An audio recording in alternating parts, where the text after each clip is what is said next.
मोहब्बत कभी खत्म नहीं होती, चाहे जान रहे या ना रहे। लेकिन क्या हो जब एक प्रेम कहानी का अंत मौत से नहीं बल्कि एक खौफनाक साये से हो। आज हम आपको एक ऐसी ही डरावनी प्रेम कहानी सुनाने जा रहे हैं जो आपको अंदर तक हिला देगी। कहानी की शुरुआत।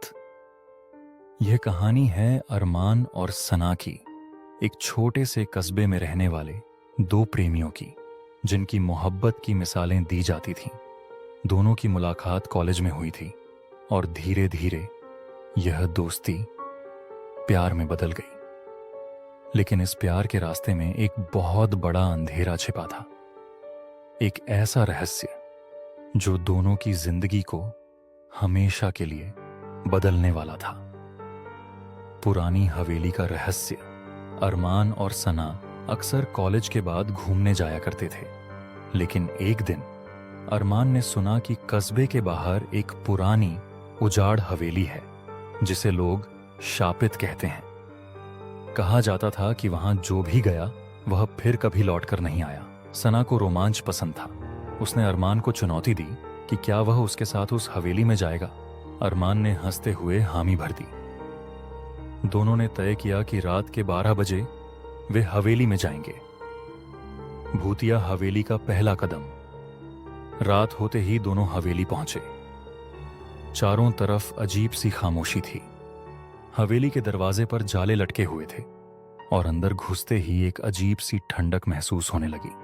जैसे ही उन्होंने अंदर कदम रखा, दरवाजा अपने आप ही जोर से बंद हो गया। दोनों घबरा गए, लेकिन सना ने अरमान को दिलासा दिया कि यह बस हवा की वजह से हुआ होगा। खौफनाक परछाइयां। जैसे ही वे अंदर बढ़े, उन्हें एक पुरानी तस्वीर दिखी।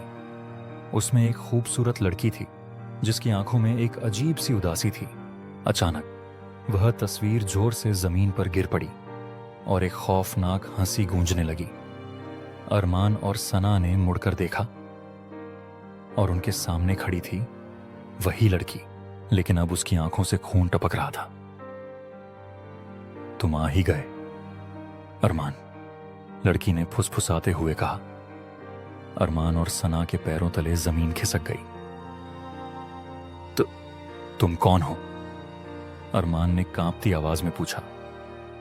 लड़की ने जवाब दिया, मैं वही हूं जिससे तुमने पिछले जन्म में प्यार किया था, लेकिन तुमने मुझे धोखा दिया और मैं मर गई।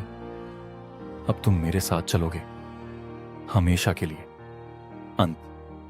अचानक हवेली की सारी खिड़कियां जोर जोर से हिलने लगीं। दरवाजे खुद ब खुद खुल गए। सना ने अरमान का हाथ खींचा और दोनों किसी तरह भागकर बाहर आए। जैसे ही उन्होंने हवेली से बाहर कदम रखा, अंदर से एक दिल दहला देने वाली चीख सुनाई दी और हवेली अचानक गायब हो गई। आज भी उस कस्बे में लोग कहते हैं कि हर पूर्णिमा की रात हवेली फिर से उभर आती है और वह लड़की अपने अधूरे प्यार की तलाश में भटकती रहती है। क्या आप कभी किसी ऐसी हवेली में जाना चाहेंगे या फिर प्यार और मौत की इस खौफनाक कहानी पर